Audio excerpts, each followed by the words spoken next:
I was hoping that you could confirm that the laptop is indeed authentic and not Russian disinformation, as you seemed to suggest on Twitter last year. The question is, was it appropriate to bury the Hunter Biden? You're talking about the press doing that? Well, on the first, the president's son is not an employee of the federal government, so I'd point you to his representatives. And as it relates to the book, I have neither had the time nor interest in exploring or reading the book. He's saying that's what they did, and that is what they did. They buried the Hunter Biden story before the election. Go ahead, Tina. Go ahead, Tina. I think I answered your question. Go ahead. You can go to the representative of the person who's not an employee of the federal government. Go ahead, Tina. Because they were like, we can't risk having the election thrown to Trump. We'll tell them after the election. And we know for a fact that that's what they did? Of course. You don't follow this. Saying you know for a fact that that's what they did? I don't know what they did. I know, because you only watch MSNBC. No, that's not true. That's not true. Well, then you would.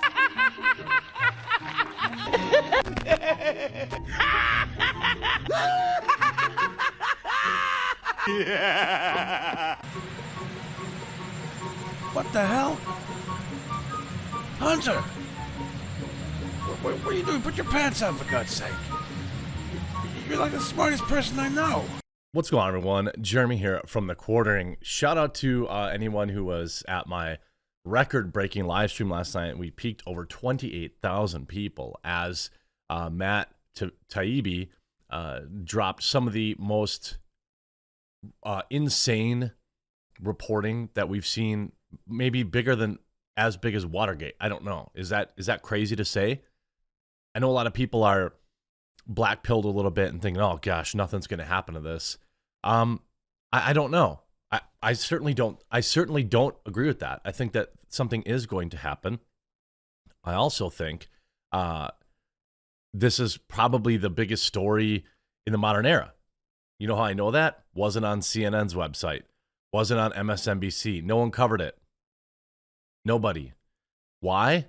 Well, because it makes them look horrible. Now, I'm going to go through the actual thread and explain why each of these things are kind of a big deal. Also, we will be live streaming later today. There is a part 2. I predict it'll be around 4 o'clock again, like yesterday. But make sure you stay tuned. Maybe we can break another record that way. Okay, let's start with the thread. The Twitter files. What you're about to read is the first installment in a series based upon thousands of internal documents obtained by sources at Twitter.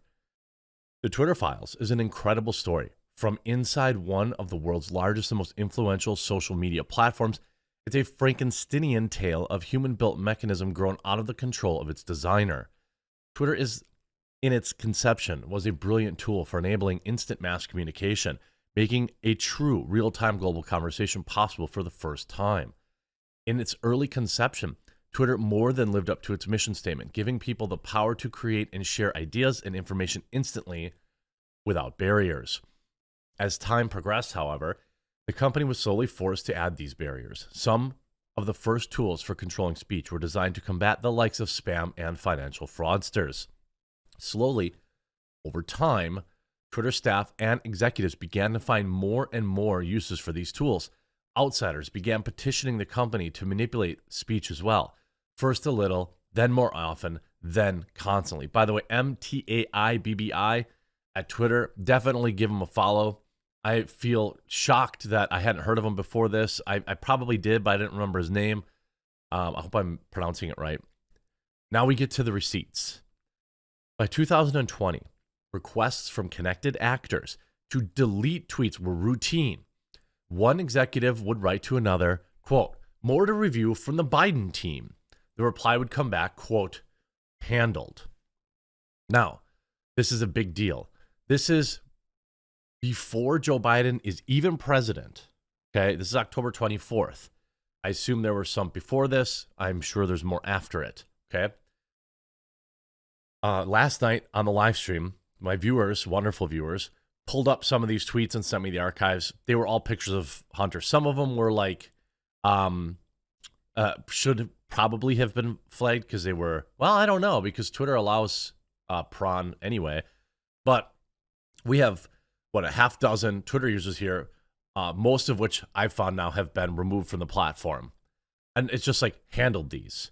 So who at the Biden team emailed someone at Twitter? And basically what this is infringing on, we don't know if they're United States citizens, but I think it's safe to assume at least some of them were, a direct infringement on their First Amendment rights. This is a government wielding the tools of social media to squash First Amendment reporting and freedom of speech. Celebrities and unknowns alike could be removed or reviewed at the behest of a political party. Here we have an email. I grabbed the first one under SI, meaning I banned them, I think.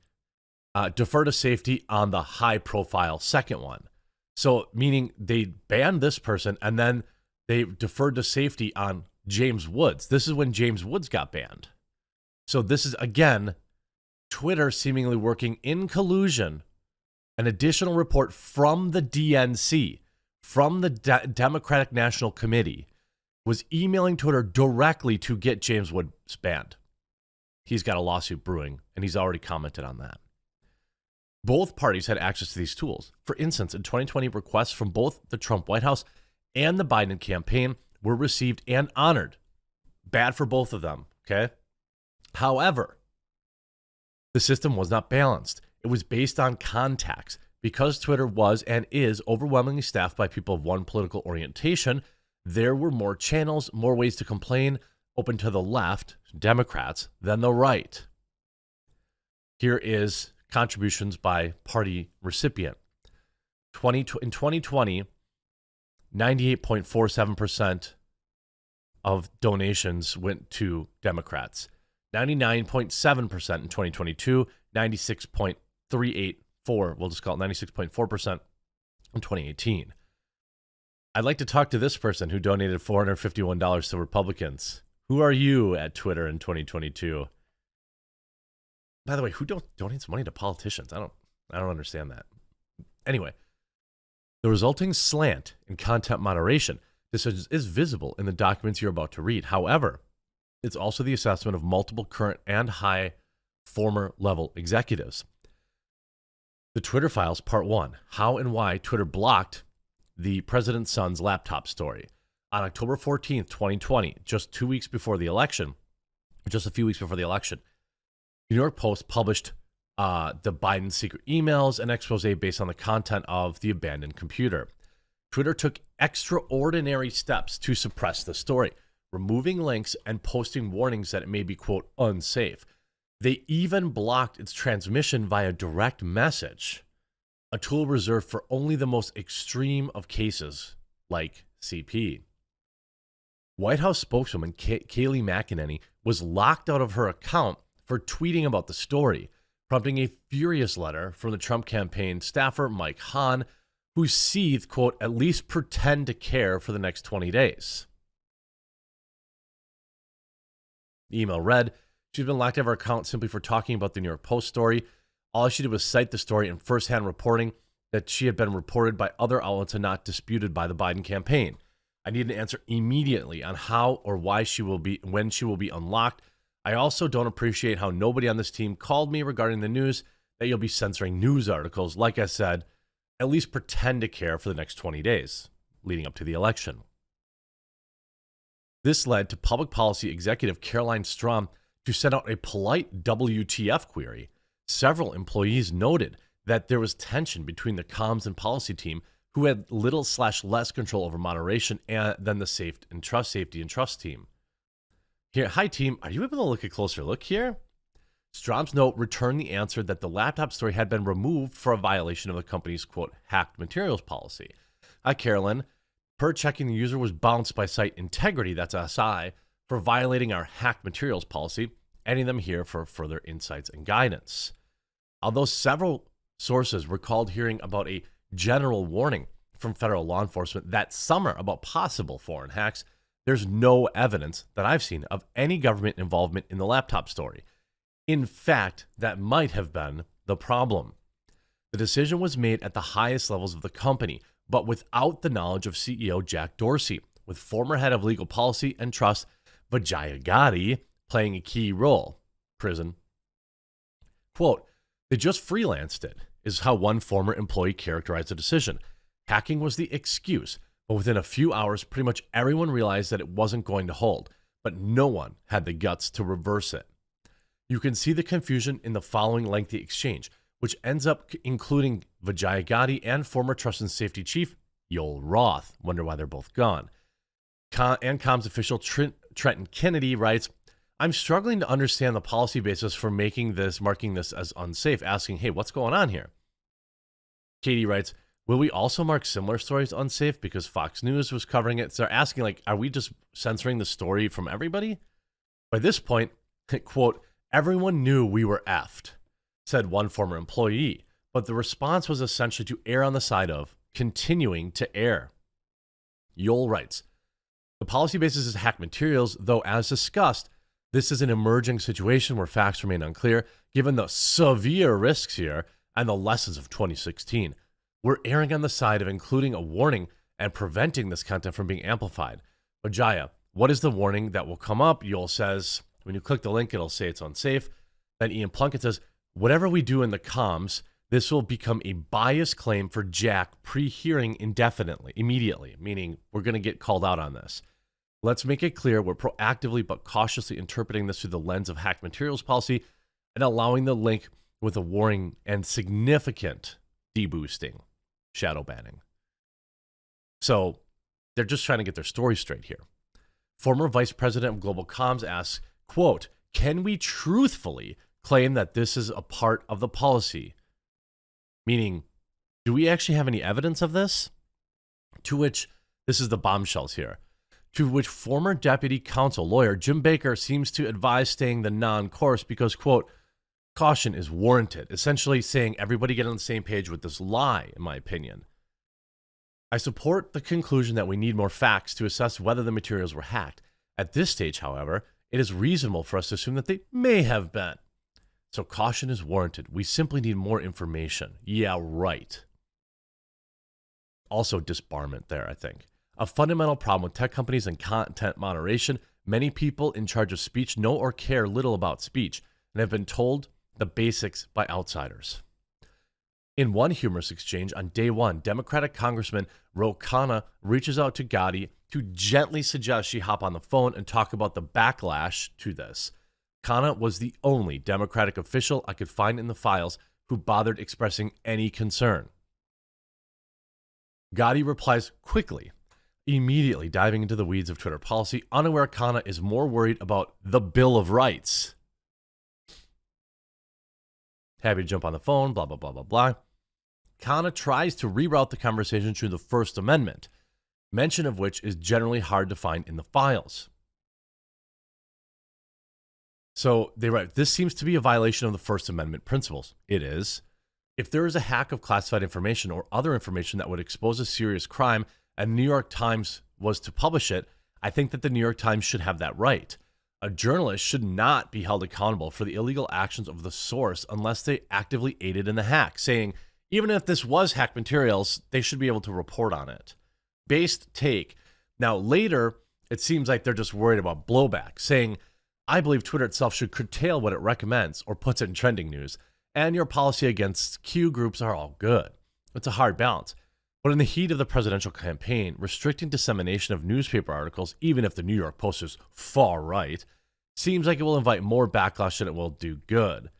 So essentially, they're really just worried about potential backlash, but they make a good point. So, half-based.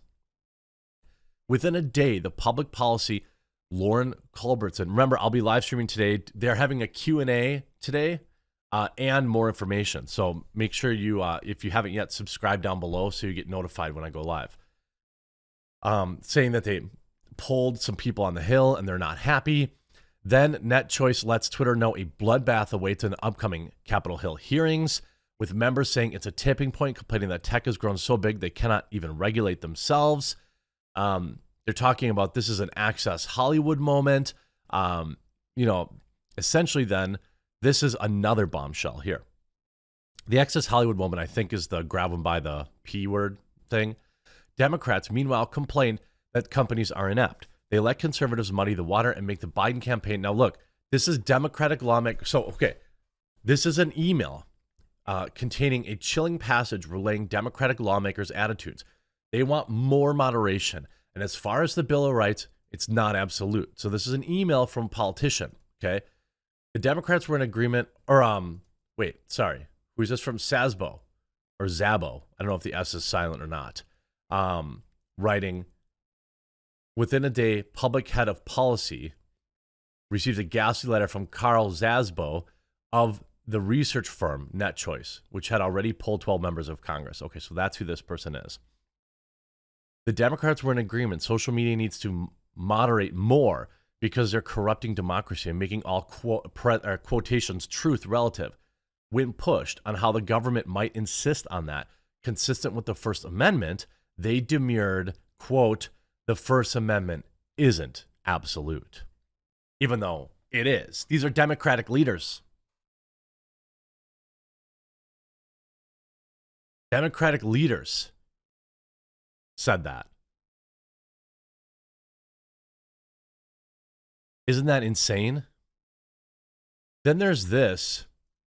The problem with the hacked materials ruling, several sources said, was that they normally require an official / law enforcement actually finding a hack. But such a finding never appears throughout what one executive describes as a whirlwind 24-hour company-wide. So they never had any evidence that it was hacked. And they just lied. That's why this is such a big bombshell. And they worked hand in hand, hand in pocket with the Democratic National Committee to silence people's First Amendment rights. This is a massive breach, a massive story. Make sure you share this around. I try to summarize it as quick as I can, and give you the context of why it's super important. If you make sure you subscribe down below so you get notified when we stream. I'm assuming it's going to be around 3 or 4 o'clock today, based on just a gut feeling of when Elon's going to announce it. And you're going to want to not miss this. This is one of the biggest stories maybe of my life to report on, and it's a real honor to have you here with me. So crazy. I'm still going to do a Christmas thing on the end, though, because, that's it. Ho, ho, ho. Merry Christmas.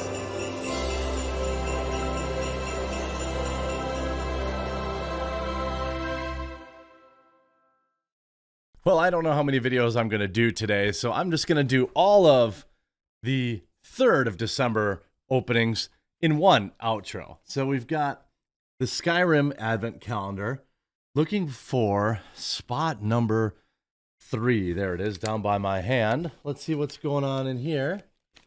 So far, been pretty weak sauce, I got to admit. Let's see. Looks like we have a little lore booklet. Okay. Some fun thing to read. All right. A brief description of the multiple accounts of Dragon Break. Meh. Okay. Let's see what is in the Sonic one for today. The 3rd. Oh, nice. Okay, this thing's pretty cool. Ugh. Dude, the Sonic one has been delivering. Like a Robo-Sonic. Very cool figure. Very cool. I think if you're a Sonic fan and you had this advent calendar, you'd be pretty pumped. These figures are pretty big, too. It's a me, a Super Mario. Let's see what's in today's. The 3rd, the turd. Oh, okay, this is cute. I'll probably never be able to get the dang thing out of this. Oh, there we go. Choking hazard, little star guy. Pretty cool. Don't know how I would display that. Normally I spread these out, but I don't know how many more videos I'm going to do today. We're obviously got the big live stream. 3. Oh, nice. Okay. First one to name this Pokemon in the comments wins 4 internet points. Very cool. Well, Monday we're probably going to double dip for the 4th and the 5th, unless we have Sunday videos, which at this point we probably will. Hope you enjoyed the video. If you did, make sure you leave a like and you subscribe. We'll talk to you again real soon.